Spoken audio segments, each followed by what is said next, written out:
Bugun men sizlarga juda muhim mavzuni tushuntirib beraman. Yangi qonun va yangi tartiblar oddiy odamning kundalik hayotiga qanday ta'sir qiladi? Bu masala faqat yuristlar, tadbirkorlar yoki davlat idoralarida ishlaydiganlarga tegishli emas. Bu uy-joyi bor odamga ham, kredit olgan odamga ham, mashina haydaydigan haydovchiga ham, ijara beruvchiga ham, onlayn savdo qiladiganlarga ham, oddiy ishchi va pensionerga ham tegishli.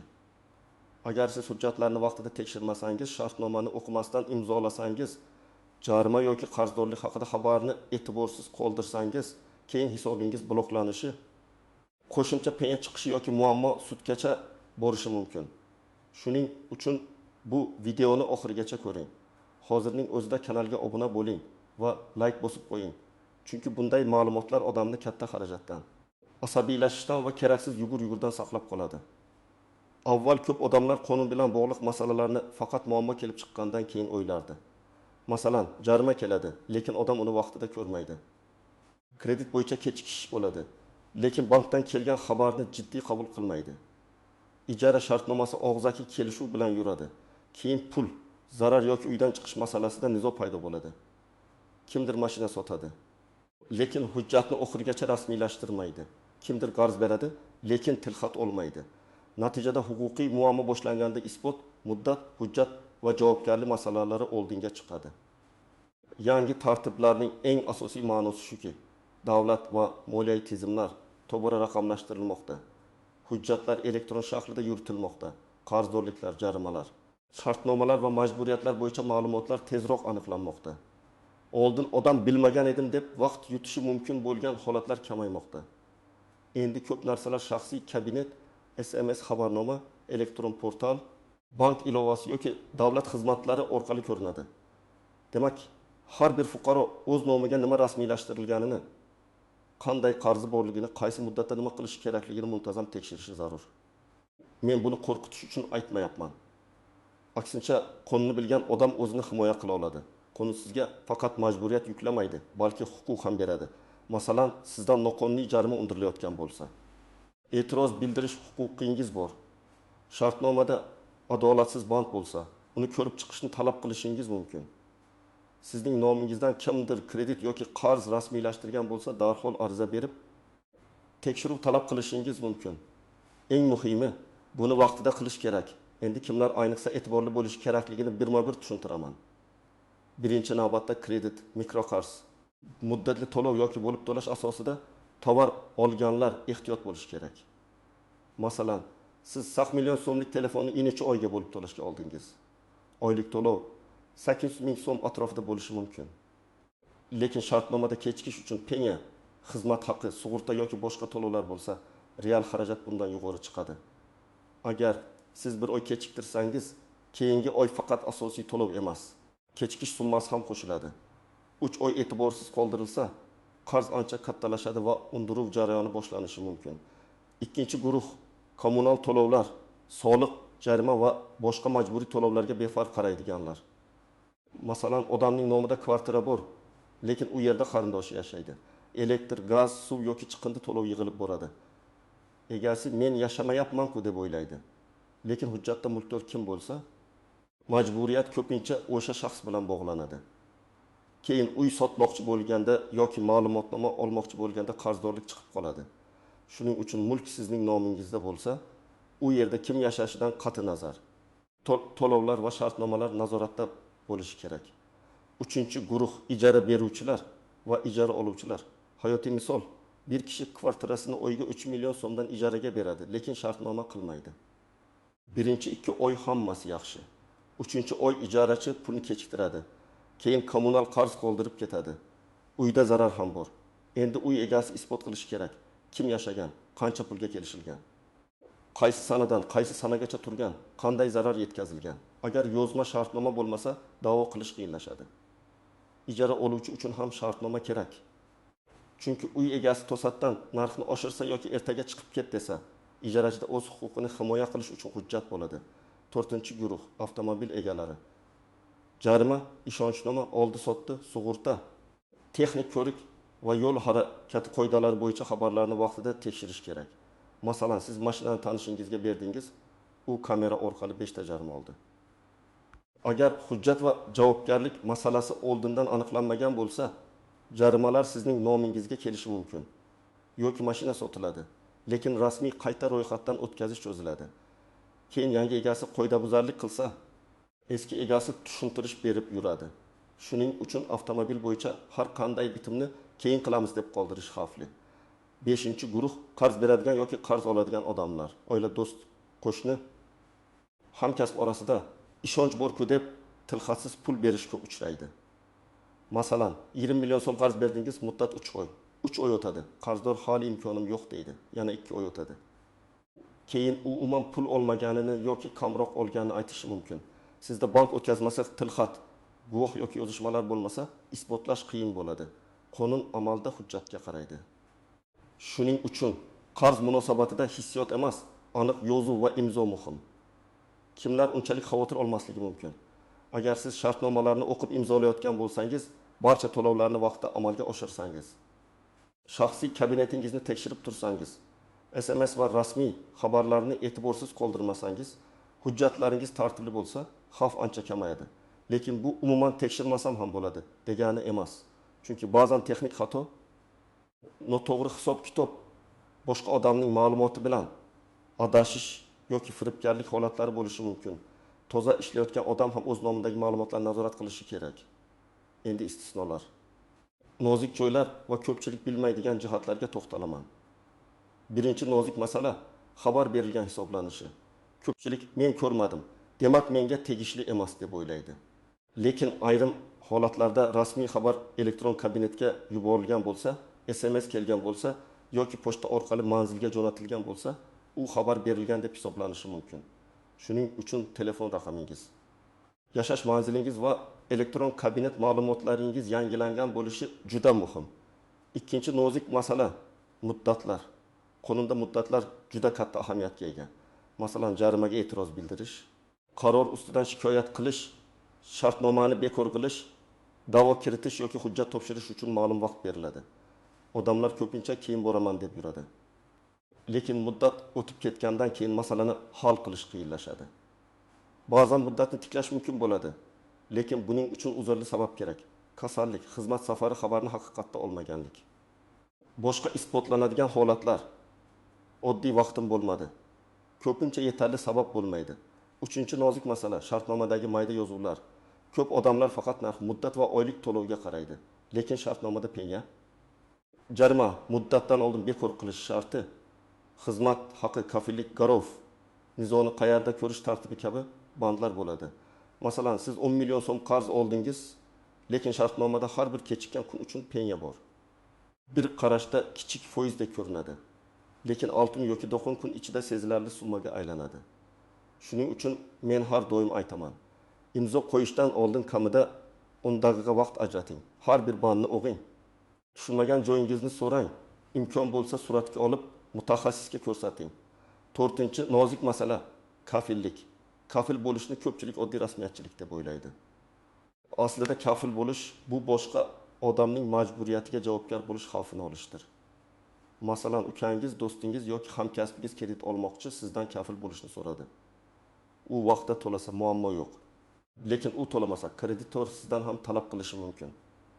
Pulni men olmaganman-ku degan gap har doim ham yordam bermaydi. Chunki siz kafillik hujjatiga imzo qo'ygansiz. Shuning uchun kafil bo'lishdan oldin qarz summasi, muddat, foiz, kechikish oqibati va qarzdorning real to'lov qobiliyatini baholash kerak. 5-nozik masala telefon orqali rozilik va onlayn tasdiqlar. Hozir ko'p xizmatlar SMS kod ilova orqali tasdiqlash, elektron imzo yoki shaxsiy masofadan aniqlash orqali rasmiylashtiriladi. SMS kodni boshqa odamga aytish, pasport ma'lumotini yuborish, kartaning raqami va kodlarini berish juda xavfli. Firibgarlar odatda shoshiltiradi. Hozir aytmasangiz hisobingiz yopiladi, pul tushadi, jarimangiz o'chiriladi, yutuq chiqdi deydi. Qonuniy tashkilotlar odatda kartangizning maxfiy kodini, SMS tasdiq kodini yoki ilovaga kirish parolini so'ramaydi. Buni har bir oilada tushuntirish kerak, ayniqsa ota-onalar va katta yoshdagilarga. 6-nozik masala og'zaki kelishuv. Qonunda ayrim og'zaki kelishuvlar ham ahamiyatga ega bo'lishi mumkin. Lekin nizoda isbot masalasi eng katta muammo bo'ladi. U menga va'da bergan, biz kelishgandik, hamma biladi degan gaplar yetarli bo'lmasligi mumkin. Shuning uchun hech bo'lmasa oddiy yozma tasdiq qiling. Tilxat, shartnoma, bank o'tkazmasi izohi, messenjer yozishmasi, qabul topshirish dalolatnomasi. Masalan, ta'mirlash ustasiga 5 million so'm oldindan pul berdingiz. Agar hujjat bo'lmasa, usta ishni chala qilsa yoki umuman kelmasa, pulni qaytarish qiyinlashadi. Oddiy tilxatda sana ism, familiya, pasport ma'lumotlari, summa nima uchun berilgani, qaytarish muddati va imzo bo'lsa, vaziyat ancha aniq bo'ladi. 7-nozik masala oila ichidagi mulk va qarz munosabatlari. Er-xotin, ota-ona va farzand aka-uka orasida hujjat qilmaslik odatiy hol. Lekin mulk, uy, mashina, biznes yoki katta pul masalasida ertaga kelishmovchilik chiqsa, oila ichida edi degan gap huquqiy muammoni oson hal qilmaydi. Masalan, uy bir kishining nomida, lekin pulni bir necha kishi qo'shgan. Keyin sotishda yoki meros masalasida nizo chiqadi. Bunday vaziyatlarda kelishuvni oldindan yozma qilish, pul o'tkazmalarini izoh bilan amalga oshirish, zarur bo'lsa notariusga murojaat qilish oqilona yo'l. Endi siz nima qilishingiz kerakligini aniq bosqichlar bilan aytaman. Birinchi qadam, o'z nomingizdagi majburiyatlarni tekshiring. Bank ilovalari, davlat xizmatlari portali, soliq ilova, jarimlar bo'yicha rasmiy xizmatlar, kommunal to'lov tizimlari orqali qarzdorlik, jarima, soliq va boshqa majburiyatlarni ko'rib chiqing. Buni faqat muammo chiqqanda emas, oyga kamida bir marta qilishni odat qiling. Ikkinchi qadam, telefon raqamingiz va manzilingiz to'g'riligini tekshiring. Banklarda, davlat xizmatlarida, soliq organlarida, kommunal tashkilotlarda eski raqam qolib ketgan bo'lsa, muhim xabar sizga yetib kelmasligi mumkin. Keyin esa muddat o'tib ketadi. Agar raqamingizni almashtirgan bo'lsangiz, barcha asosiy tashkilotlarda yangilang. Bu oddiy ishdek ko'rinadi, lekin ko'p muammolar aynan shu joydan boshlanadi. Uchinchi qadam, shartnoma imzolashdan oldin 3 ta savolga javob oling. Birinchisi, jami qancha to'layman? Ikkinchisi, kechiksam nima bo'ladi? Uchinchisi, shartnomani muddatidan oldin bekor qilsam yoki to'liq yopmoqchi bo'lsam qanday xarajat chiqadi? Agar xodim sizga og'zaki bir narsa aytsa, shartnomada boshqa narsa yozilgan bo'lsa, shartnomadagi matn ustun bo'lishi mumkin. Shuning uchun og'zaki va'daga emas, yozilgan bandga qarang. 4-qadam. Qarz berishda yoki olishda hujjat qiling. Tilxatga yozilganda summa, raqam va so'z bilan ko'rsatilgani yaxshi. Masalan, 20 ming so'm, 20 million so'm deb yoziladi. Qarz qachon berilgani, qachon qaytarilishi, bo'lib qaytarilsa jadvali, foiz bormi yoki yo'qmi, kechikish bo'lsa nima bo'lishi aniq yozilishi kerak. Pulni naqd bermasdan bank orqali o'tkazsangiz, izohiga qarz yoki shartnoma bo'yicha to'lov deb yozish foydali bo'ladi. 5-qadam, mulk va ijara masalasida rasmiylikni saqlang. Uy ijaraga berilsa shartnoma qiling, uyning holatini rasmlar bilan qayd qiling. Mebel, texnika, hisoblagich ko'rsatkichlari, kalitlar soni, kommunal to'lovlar kimning zimmasida ekani yozilsin. Ijarachi sifatida siz ham kvitansiya yoki pul o'tkazmasi izohini saqlang. Uy egasi sifatida esa ijarachining shaxsini tasdiqlovchi ma'lumotlarni tekshiring. Bu ishonchsizlik emas, bu normal huquqiy tartib. 6-qadam, jarima yoki qaror kelsa, uni darhol tekshiring. Agar rostdan ham qoidabuzarlik bo'lgan bo'lsa, muddatida to'lash ba'zan qo'shimcha xarajatlarning oldini oladi. Agar xato bo'lsa, e'tiroz bildiring. E'tirozda hissiyot emas, faktlar yoziladi. Sana, qaror raqami, nima uchun rozi emassiz, qaysi dalillar bor, qanday talab qo'yasiz. Masalan, ushbu vaqtda avtomobil meniki emas edi desangiz, oldi sotdi hujjati yoki boshqa dalil kerak. Men u joyda bo'lmaganman desangiz, buni tasdiqlaydigan ma'lumot kerak bo'ladi. 7-qadam, firibgarlikdan himoyalaning. Hech kimga SMS kod bermang. Karta ma'lumotlarini to'liq yubormang. Pasportingiz rasmini begona odamlarga jo'natmang. Sizga nomingizga kredit chiqib ketgan, hozir kodni ayting, bekor qilamiz deyishsa, suhbatni to'xtating va bankning rasmiy raqamiga o'zingiz qo'ng'iroq qiling.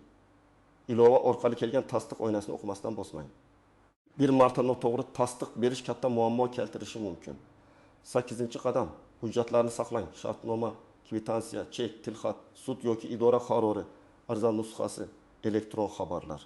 Bank o'tkazmalari kamida bir necha yil saqlangani ma'qul.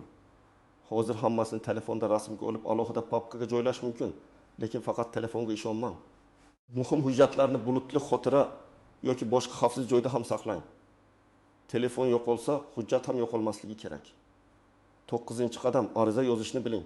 Arizada kimga murojaat qilayotganingiz, kimdan ekaningiz, aloqa ma'lumotlaringiz, masalaning mazmuni, talabingiz va ilova qilinayotgan hujjatlar ko'rsatiladi. Ariza qisqa, aniq va faktlarga asoslangan bo'lishi kerak.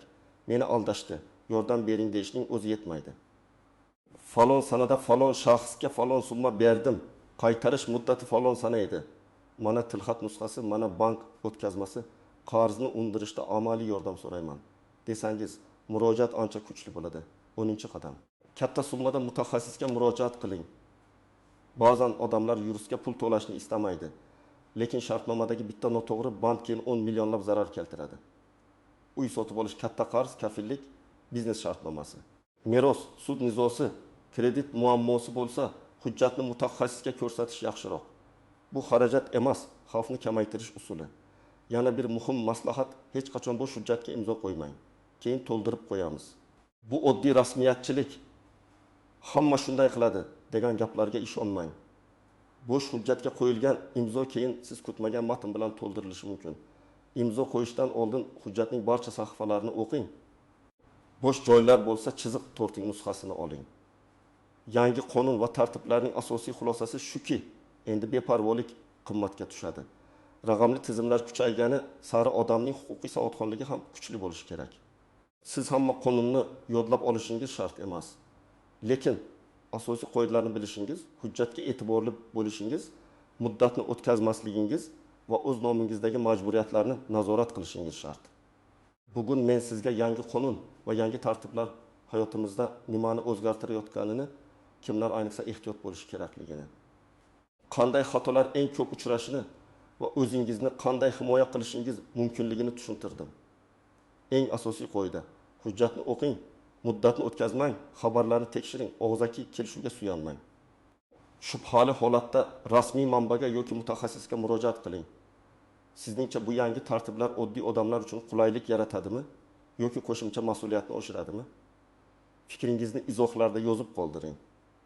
Video foydali bo'lgan bo'lsa, like bosing, kanalga obuna bo'ling va yaqinlaringizga ham yuboring. Chunki bitta to'g'ri ma'lumot ba'zan odamni katta muammo va katta xarajatdan saqlab qoladi.